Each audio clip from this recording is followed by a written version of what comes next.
Hello friends, एक नई कहानी के साथ। राकेश ने फोन पर बात करते करते अचानक एक तेज चीख सुनी। वह हेलो हेलो करता रहा, लेकिन दूसरी ओर से चीखने की आवाज ही आ रही थी। राकेश ने लगभग चीखते हुए कहा, रमा क्या बात है, तुम चीख क्यों रही हो, सब ठीक तो है। लेकिन तभी दूसरी ओर से किसी ने फोन काट दिया। उसके बाद राकेश लगातार फोन मिलाता रहा, लेकिन फोन स्विच ऑफ आ रहा था। राकेश अपनी पत्नी रमा से बात कर रहा था। वह अपने घर से लगभग 15 किलोमीटर दूर था। रात में उसके पास कोई साधन नहीं था कि वह घर पहुंच सके। आखिर क्या हुआ होगा रमा के साथ, जो वह इतनी जोर से चीखी थी। यही सोचकर परेशान हो रहा था। उसे कुछ समझ भी नहीं आ रहा था। वह अपना बैग लेकर बाहर सड़क पर आ गया। अंधेरी रात में सुनसान सड़क पर उसे कोई नहीं दिख रहा था। वह कुछ देर तक खड़ा रहा, शायद कोई सवारी मिल जाए, लेकिन जब कुछ न दिखा तो वह अपने घर की ओर पैदल चल दिया। राकेश बहुत घबराया हुआ था। फिर एक जगह रुककर उसने दोबारा फोन मिलाया, लेकिन अभी भी फोन स्विच ऑफ था। सुनसान सड़क पर उसे चलते हुए भी डर लग रहा था। वहां स्ट्रीट लाइट बहुत दूर थी, बाकी सड़क पर अंधेरा था। तभी उसे किसी के रोने की आवाज सुनाई दी। राकेश ने इधर उधर देखा, लेकिन वहां तो कोई नहीं था।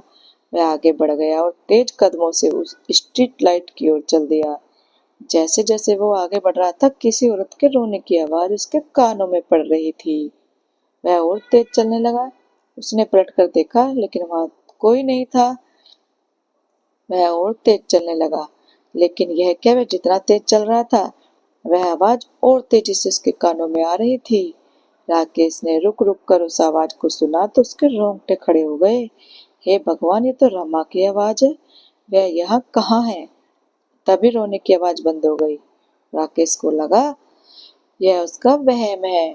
वह तेजी से आगे चलने लगा। तभी उसके कानों में रमा की आवाज आई, रुक जाओ राकेश, जहाँ तुम जा रहे हो वहाँ अब कुछ नहीं है।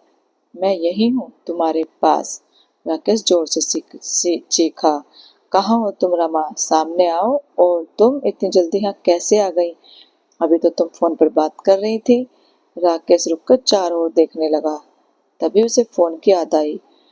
उसने अपना फोन निकाला और उसके फ्लैश लाइट जलाकर इधर उधर देखने लगा। वह जोर से रमा रमा चिल्ला रहा था, लेकिन वहां कोई नहीं था। तभी फिर से रोने की आवाज आने लगी। रमेश को अब बहुत डर लग रहा था। वह तेजी से आगे चलने लगा।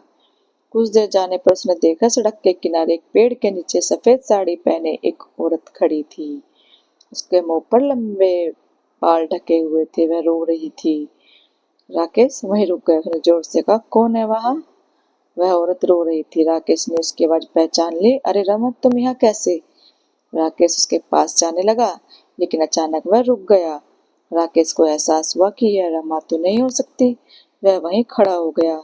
तभी वह औरत रोते हुए बोली, राकेश, मैं अब वहां नहीं हूँ जहाँ तुम मुझे ढूंढ रहे हो, मेरे पास आओ। राकेश अपने होश आवाज खो बैठा था। वह उस औरत की ओर चल दिया। पास आकर उसने देखा, उसके हाथ बिल्कुल काले थे।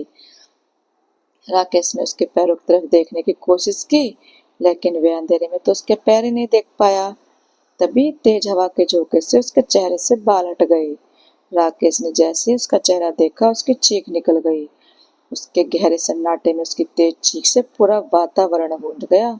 भयानक काला चेहरा, लंबे दांत जिन पर खून लगा था, जैसे वह अभी किसी का खून पीकर आई हो। राकेश उसे देखते ही बेहोश होकर जमीन पर गिर गया। बंद होती आंखों से राकेश बस इतना ही देख पाया कि वह जोर जोर से हंस रही थी। राकेश की आंख खुली तो वह अस्पताल में बेड पर लेटा था। उसने उठने की कोशिश की, लेकिन वह उठ नहीं पाया। उसके बदन पर कई जगह पट्टियां बंधी थी। राकेश ने देखा, उसके हाथ पर प्लास्टर भी चढ़ा हुआ है। तभी डॉक्टर ने आकर कहा, बहुत किस्मत वाले हो, आपका एक्सीडेंट हुआ और आप बच भी गए। वैसे कैसे हुआ था आपका एक्सीडेंट। राकेश ने आश्चर्य से डॉक्टर को देखा। नहीं डॉक्टर, मेरे तो कोई एक्सीडेंट ही नहीं हुआ। उस सड़क पर उस समय कोई था ही नहीं। तभी एक पुलिस इंस्पेक्टर अंदर आया। उसने कहा, वहां से कुछ लोग कार से जा रहे थे, वहीं तुम सड़क के किनारे खून से लथपथ पड़े थे। हमें लगा किसी ने अंधेरे में तुम्हें टक्कर मार दी। राकेश ने बताया, नहीं नहीं इंस्पेक्टर साहब, ऐसा तो कुछ नहीं हुआ। वो तो एक औरत सफेद साड़ी पहने मेरी पत्नी की आवाज में रो रही थी। मैं उसके पास गया तो मैंने देखा वह तो बहुत भयानक थी। मैं बेहोश हो गया, फिर मुझे कुछ याद ही नहीं। इंस्पेक्टर ने कहा, ओ तो आप भी उस डायन का शिकार हो गए। वह अक्सर लोगों को ऐसे ही अपना शिकार बनाती है और जान से मार देती है। आपकी किस्मत अच्छी थी कि आप बच गए। राकेश ने कहा, इंस्पेक्टर साहब मेरी पत्नी का पता लगाइए। कल उसका फोन आया था, फिर फोन पर उसकी चीख सुनाई दी, बाद में फोन कट गया। यह सुनकर इंस्पेक्टर ने कहा, आप उनका नंबर बताइए। मैं अपने घर का पता भी बताइए, मैं किसी को वहां पर भेजकर पता करवाता हूँ। राकेश से पता लेकर पुलिस राकेश के घर पहुंचती है। वहां उसकी पत्नी का शव रखा था। यह देखकर पुलिस वालों ने आसपास के लोगों से पूछा तो एक ने बताया, कल हमने इसके चीखने की आवाज सुनी थी। जब हम पहुंचे तो इसके शरीर पर कई घाव थे जिनसे खून बह रहा था। हम इसे अस्पताल ले गए, वहां इसने दम तोड़ दिया। इसका फोन भी गिरकर टूट गया। अब तो इसके पति राकेश का इंतजार कर रहे हैं। एक पुलिस वाले ने कहा, इनका कोई रिश्तेदार होता है, इनका अंतिम संस्कार कर दीजिए। इनके पति का भी एक्सीडेंट हो गया है, वो नहीं आ पाएंगे। वहां से आकर उन्होंने इंस्पेक्टर को सारी जानकारी दी। इंस्पेक्टर ने राकेश से बात की। राकेश, तुम्हारी पत्नी ठीक है, लेकिन हमने उसे तुम्हारे बारे में कुछ नहीं बताया।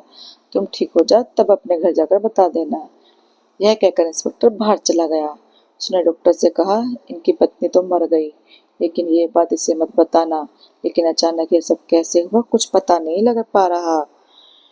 डॉक्टर ने कहा, इंस्पेक्टर साहब ऐसे कई केस मेरे पास आते रहते हैं। यही पास में गांव के सरपंच जोगिंदर सिंह है, आप उनसे बात कीजिए, वो ही कुछ बता पाएंगे। अगले दिन इंस्पेक्टर सरपंच जोगिंदर सिंह के घर पहुंचे। सारी बात सुनने के बाद जोगिंदर सिंह ने कहा, ऐसा कई बार हो चुका है, आप शायद यहाँ नए आए हैं। यह एक डायन है जो लोगों को अपना शिकार बनाती है। जब वह फोन पर बात कर रहा होगा तो उसने सुन लिया होगा। वह जिसे अपना शिकार बनाती है, पहले वह उसे प्यार करने वाले को मार देती है, फिर उसे अपना शिकार बनाती है। इंस्पेक्टर ने कहा, लेकिन वह आदमी तो जिंदा है, बहुत चोट लगी है उसे। जोगिंदर सिंह ने कहा, किस्मत अच्छी थी जो वह बच गया। जब उसे वो मारने वाली होगी, शायद तभी वहां वे लोग आ गए होंगे जो उसे अस्पताल ले गए। कुछ दिन में राकेश चलने फिरने लायक हो गया। इंस्पेक्टर उसे अपने गाड़ी में बिठाकर उसके घर ले गए। पत्नी की मौत का पता लगते ही राकेश फूट फूट कर रोने लगा। इंस्पेक्टर साहब, आपने मुझसे झूठ बोला, मेरी रमा तो पहले ही जा चुकी थी। इंस्पेक्टर ने कहा, वह औरत जिसने तुम पर हमला किया था वह तो एक डायन थी। मैंने उसके बारे में पता किया। उसके जब वह जिंदा थी तो उसके प्रेमी ने उसे छोड़ दिया था, जिसके कारण उसने खुदकुशी कर ली। बाद में उसने अपने प्रेमी को भी मार डाला। तब से जब वह कहीं भी दो प्यार करने वालों के बारे में सुनती है तो उन्हें मार देती है। तुमसे पहले भी कई केस हो चुके हैं। राकेश को गहरा सदमा लगा था। वह अब सारा दिन घर बंद करके अंदर बैठा रहता। रात में वह उस औरत को सपने में देखता था।